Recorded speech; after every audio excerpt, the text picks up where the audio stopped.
knowledge is not power. Knowledge is potential power. Knowledge is trumped every day by execution. And if you really want to change your life, you can't let the learning you have here lead to knowledge or become an idiot. You got to let your learning lead to action, and then you can become wealthy financially, mentally, emotionally, spiritually, and everything else.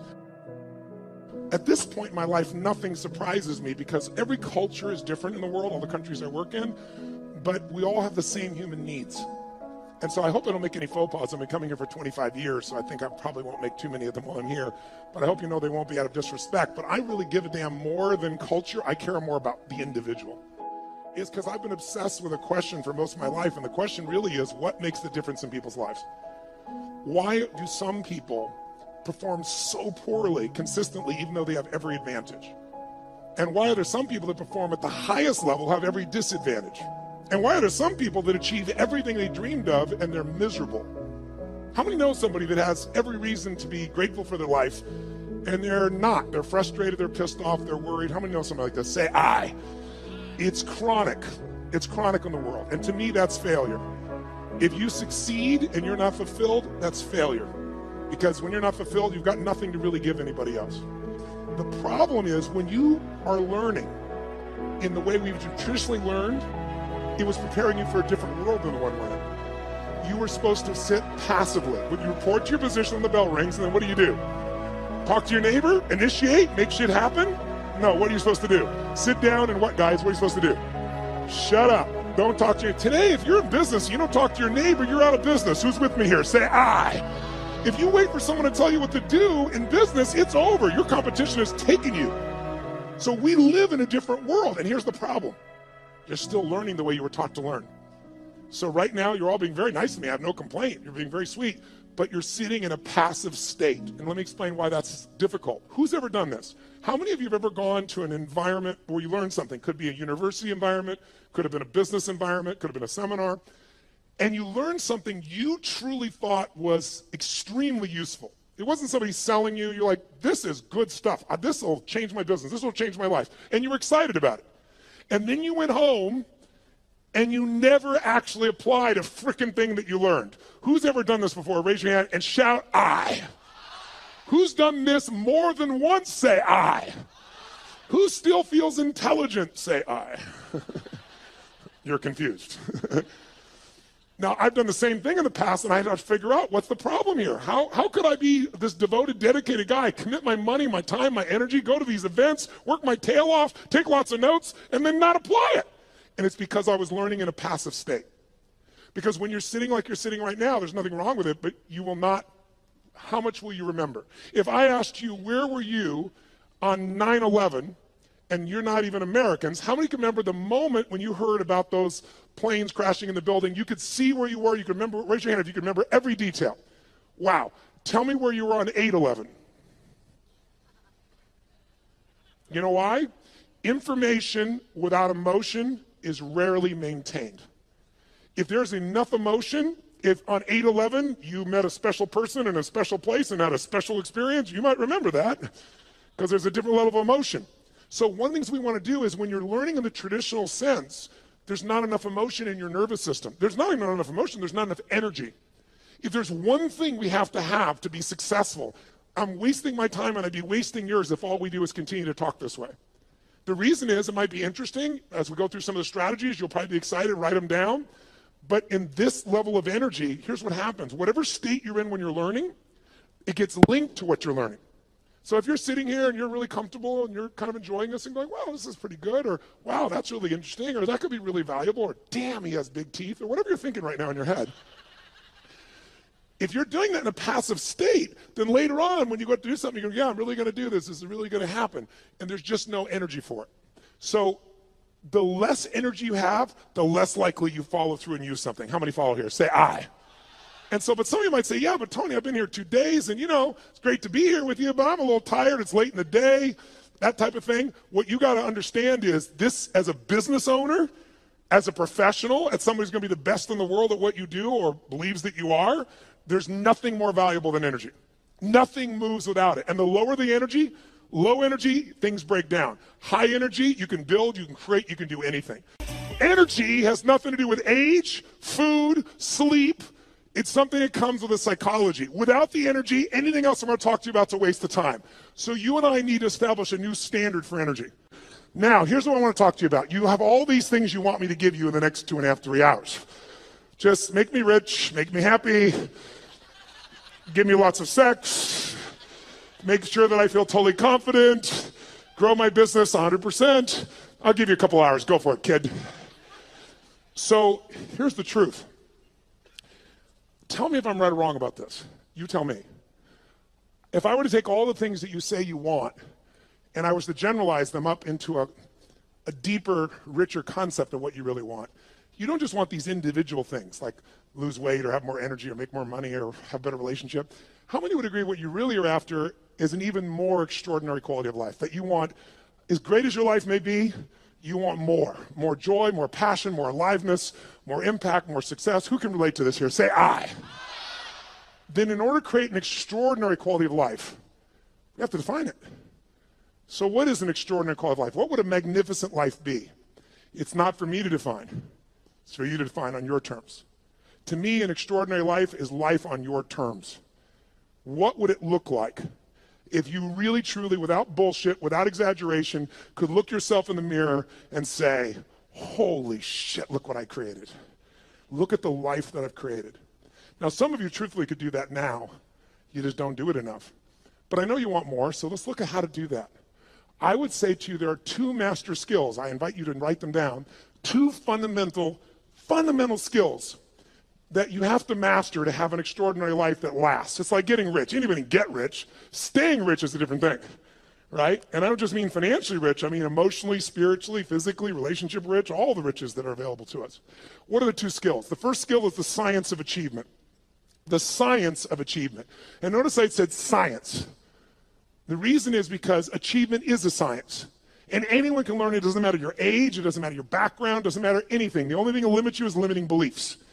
But once you figure out the science, for example, I just spent the last 4 years interviewing 50 of the most brilliant financial minds on the planet, all people who are not part of the Lucky Sperm Club, meaning they actually earned it themselves. They started with nothing, and they built billions of dollars, and I want to see, was there common denominators? And there were. And if you practice what they teach, which is what I put into a book, if you do it, there's zero question what you do. I applied what I've learned the last 4 years and tripled my net worth, which was already extremely high. And it all just came from applying what I learned. Because I went to the very best on earth, success leaves clues, figured out what they're doing, did it myself, and I teach other people too as well. Your body, we're all unique biochemically, but not that unique. Meaning there's certain fundamentals related to health, vitality, and energy. There's certain laws. If you violate those laws, you're going to have low energy and you're going to have dis-ease in your body. That's what disease is, dis-ease, right? If you align with them, you're going to have enormous amounts of energy and you're going to have an extraordinary life because you'll have the energy to make it happen. But those are principles. There are laws. You violate them, you pay the price. Whether you like it or not doesn't matter. Your beliefs don't matter. What matters is those are the rules. Now, all of you in this room, my bet is, have achieved a hell of a lot or you wouldn't even come here. The people that need something like this event the most rarely come. The people that are already successful, to some extent, they want more. They've got momentum. That's why they come. But let's point out real fast what does it take to achieve. I want to give you what I believe, and you tell me if this is right or wrong. And maybe the best way to do this is to measure it. So I want you right now to think of something that you've achieved in your life that once seemed difficult or impossible to you. Something that once seemed like it was a pipe dream, like it would be impossible, but today it's in your life. That might have been starting your own business, and now you have it. That might have been a person you wanted to go out with. You're hoping they'd say yes to going out. You're hoping you'd kiss them. You're hoping you'd make love to them. And now you're married to them. Good morning, and you're gone. Law of familiarity, right? But it was once a dream. It was once like unbelievable. It seemed impossible. Maybe it was earning a certain amount of money. Maybe it was something simple like, how many of you when you were really young, there was a car that was like, or maybe even today, there was a car that was a symbol to you of freedom or success or something. Anybody have a relationship like that, something, right? So you wanted it, and it seemed impossible, and then you made it happen. How many can think of something right now that once was impossible, and it's in your life today, solid, you made it happen? Let me see your hand. Say I. Then here's what I found. The best way to figure out how to duplicate success is to study how you've already done it. So think of that situation that once seemed impossible. It's now in your life. When it was impossible, What made it go from impossible to your life? Think about it. Well, what did you do to take this thing that seemed impossible and now it's in your life? But I would argue to you that there's 3 fundamental steps that everybody goes through at a minimum. If you took something once seemed impossible, it's there. And if we recognize what they are, you can go back to it and you know it works because you've done it before. And you can apply it to anything. And I've applied it most of my life. And by simplifying it, whenever I really want to achieve something, I come back to these 3 steps and I make it happen. So the first step is, tell me if this is true for you. You became obsessed by it. This thing you wanted, you didn't just want it, your hunger for it got stronger. Your desire for it got stronger. She's smiling, yes. Was it him? Good, I like that. Lucky man, right? But you had this hunger, you had this desire, but it's a hunger and a desire that wouldn't go away. People always ask me, one of the most common questions I'll get asked by people in the media is, Tony, is there a common trait? Because, I coach all these multi-billionaires now at this point in my life. So I've got guys that are now I've coached them, but they're now my friends. So people, like to give you an idea, Mark Benioff, who started Salesforce.com from 0, and they're going to do this year $8 billion. And he did it right out of one of my seminars. Came up and told me, you convinced me, I'm leaving my company, I'm going to start this business, I'm going to apply the principles you taught. He said, it's called Salesforce.com, I'm leaving Oracle, we're going to do $100 million. He thought that was big. Now they're doing $8 billion. But I'm coaching these people. Or to give you an idea, Sir Richard Branson. Richard's a good friend of mine. 400 companies he has. And you say, what do these people have in common? A Steve Forbes, what do they all have in common? What they have in common is hunger. A hunger that doesn't go away. Most people are hungry because things are uncomfortable, they don't like how it is, and they go to try to fix it, or they lose weight to get in a bikini for a month or whatever it is, but the hunger doesn't last. The people that are most successful on the face of the earth, I think intelligence is one of the most valuable things a human being can have and develop. But how many of you know somebody who's incredibly smart and can't fight their way out of a paper bag, right? So intelligence is not enough. What's going to make you maximize your ability is hunger. A hunger that doesn't go away. So in the area where you achieved, your hunger was sustained. You got hungry, you got desirous, but you didn't let it go. How many can relate to this when you think about this item, this situation? You were hungry, you were driven, and you wouldn't let it go. How many can relate to this? Say, I. And because you had that hunger, what did it do? It gave you the drive to do something, which is the second step. Once that hunger is strong enough, it'll pour you into action. So step 2 is you got to take massive what? Massive, write down, massive action is the cure-all. We all know it, but we forget it. People say, I don't know what to do. Here's what you do. Try anything. I don't know where to start. Throw up a rock, wherever it lands, start there. The next person goes by, go, I need to talk to you. You're the first person after the rock. Whatever it takes, you can get them going. But what people do is they think they have to know the answer. What they really got to do is get into action. But it's step 2 has 2 parts. Take massive action and effectively execute. Because if your goal was, let's say, to see a sunset, that's your whole goal, and your plan is you start taking action by running east looking for that sunset, I don't give a shit how positive you are. I don't care how much you believe. I don't care how enthusiastic you are absolutely not going to get the result because you have the wrong strategy, right? So you have to effectively execute. But if you take massive action and what you're trying doesn't work, what should you do? If you have this big goal and you're on fire for it and you're going to make it happen and then you try something that doesn't work, what should you do? Try something else. And what if that doesn't work? What should you do? And what if that doesn't work? What should you do? Come on, guys. If that doesn't work, what should you do? If that doesn't work, what should you do? If that doesn't work, what should you do? I'll give you an example. How long would give your average baby, your average child, to learn how to walk? How long would you give your average child before you say, hey, stop, you're just not a walker? You go, what are you, crazy? My kid's going to keep trying until he or she walks. Magic formula. No one or almost everyone in the whole world walks. But watch. How many of you like to sing when no one's around? How many sing you sound like hell? Let me see your hands. Why aren't you a singer? Because early in your life someone said, that's horrible, shut up. That's terrible, don't do that anymore. You're not a singer, and you believe them. Instead of keep changing your approach until you became a singer. There's nothing you can't create. If you're hungry enough, if you take enough massive action, and if you keep changing your approach until you find the way to effectively execute. Now, there is a way to speed this up, and that is to model someone who's already getting the result you want. why reinvent the wheel, right? If you find this woman is able to have this incredible relationship with her man and she doesn't bitch about him all the time, they're in love, they're passionate for each other, she's not lucky. You want to find out, what is she doing differently with her man than you're doing, right? What's he doing differently with his woman than you're doing? Because if you find that out, you're going to find out it isn't luck. There's something underneath it all. And once you know what that something is and you effectively execute, then you only need one more thing to achieve what you want. And that's grace. Or some people call it God. Some like to call it luck. But there is an amazing thing I've learned in my life. The harder you work, the more focused you are, the more committed you are, the more flexible you are, the more grace tends to come to you. And the more you acknowledge grace in your life, that no matter how hard you and I work, there's still grace that we've been born in this time in human history. I mean, there wasn't a better time in your life or any lifetime to be an entrepreneur than there is today. There's more resources available at your fingertips, it's in your pocket, for God's sakes, than ever existed in the history of the world. And it's going to change every aspect of your life, and you want to be ready to take advantage of that. But it's really hard to take advantage of things when you're busy not noticing all the grace that already exists. I found when you acknowledge it's there. Who can align with this? Who's ever felt that sense of guidance or grace in your life? Pretty beautiful. So to achieve, that's really all it takes. How many of you did these 3 steps? How many of you became obsessed about this thing you wanted and wouldn't let it go, and your energy built and your desire built, and then you took massive action, and you didn't know what the hell you're doing, but you've maybe changed enough times till you figured it out, and some grace came to you and it worked it out? Who's done this before? Say I. Then I'm here to tell you, whatever's not in your life today that you want, go back to those 3 steps. As basic as that is, that's all it takes. And we make it so much more complex in our minds. And that's why most people don't achieve. They get fearful because they make it bigger than it is. And you can speed it all up by doing what I've done throughout my life. Go find someone who is the best in the world at what they're doing and suck out of their brain whatever they know. But there's a second key lesson.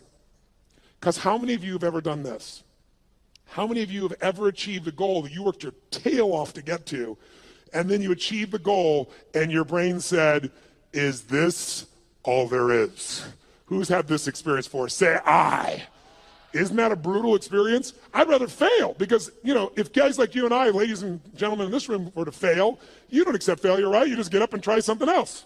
So failure is actually better because you could still succeed. When you succeed and you're not happy, now you're what I call technically screwed. That's demoralizing because you worked your guts out and you achieved it and you're still not fulfilled. So the second lesson, I believe, is even more important. And this lesson, if you can take it home tonight, I'm telling you, will change your life more than anything else I know. And I know it from 39 years of working with people, including myself. The second lesson is you must master the art of fulfillment. The art of fulfillment. And that sounds so basic, doesn't it? The art of fulfillment. But notice I didn't say the science of fulfillment. Why? It's not a science. You know why? Because what's going to fulfill you, my dear, you and you, even if you're dear friends or family, is not the same. Fulfillment's an art. If you want to know what fulfills people, look around this earth. You got to find what it is that will light you up. Because otherwise you achieve and you're not fulfilled. As I said earlier, success without fulfillment is the ultimate failure. You think that if you achieve, you're going to be happy. And I'm here to tell you, you got to happily achieve. And that sounds just like changing one word, but it's a different life. And in order to do that, you have to decide that fulfillment is even more important than achievement. And by the way, you don't have to choose. When you're really fulfilled, you tend to achieve more. But if you're going to be fulfilled by something in the future, and you can't find ecstasy in this moment, you won't find it in the future. More money, more accolades, more acknowledgement, more love, more alcohol, more sex, more whatever it is, it's not going to give you more ecstasy in the future if you can't find that ecstasy now. It's the most important decision of your life you could make today, and it could be worth the entire 2 days times 1,000. The most important decision that I'm offering you to think about making today, the most important decision in your life, what would it be? Some would say, who you're going to marry. And I wouldn't disagree with that. That's probably one of the most important things in your life. Who you're going to spend time with is who you become. And if you pick the wrong person, life is a bitch. Or you marry him or her, right? And if it's the right person, life can be magnificent. But as important as that is, and I've made the wrong choice initially and the right choice for the last 17 years, my wife's been the greatest gift of my life. I thank God for every day. But I'm telling you, even more important than that decision. Because your husband or wife or your boyfriend or girlfriend could go away. They could die. They could get cancer. They could leave you. They could divorce you. You're not in control. We all have the illusion of control. We have influence, not control. Not when it comes to other human beings. The only thing we control is what we think about, what we focus on, what we feel, and what we experience. The most important decision of your life is deciding you will be happy no matter what. Because unless you do that, you won't be. And I can tell you achievement is common. Happiness that is sustained is not. If you want to be an achiever, here should be your new goal. To achieve the highest level of daily happiness that any human has ever experienced. Because if you do that, you'll be the ultimate achiever. You'll dwarf everyone else and you'll achieve as well. So I'd like, in the short time I got left, to do two things with you. I'd like to give you some tools, more tools for changing your states. You live in a beautiful state. How many like to do that? Say aye. Now I know many of you, about 35 or 40% of you came here primarily with the idea of business and business opportunities. So why am I talking about these items? How many of you, your business is like an extension of your identity? Let me see a show of hands. Or it's like your child. How many can relate to that, right? And how many of you have some children that need some correction?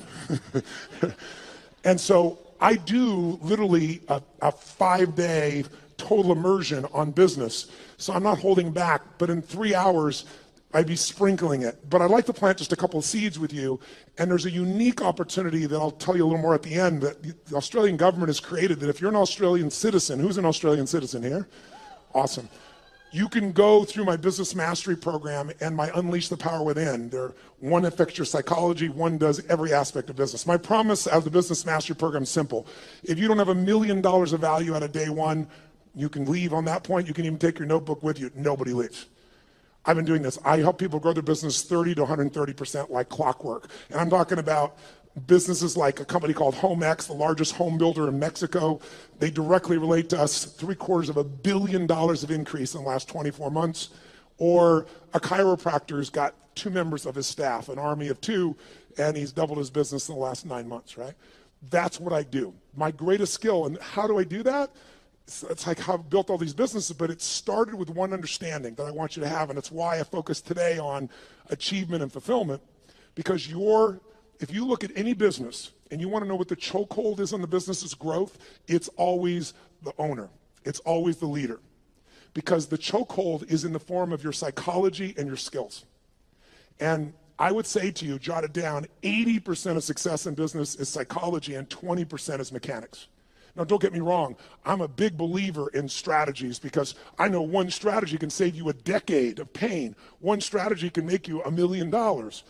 But if you have the strategy, how many have had lots of strategies in the past and then not followed through? Who's done this before? Say aye.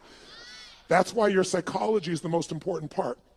So I'll give you the details at the end, but I want to plant the seed with you. If you want to grow your business, you've got to grow.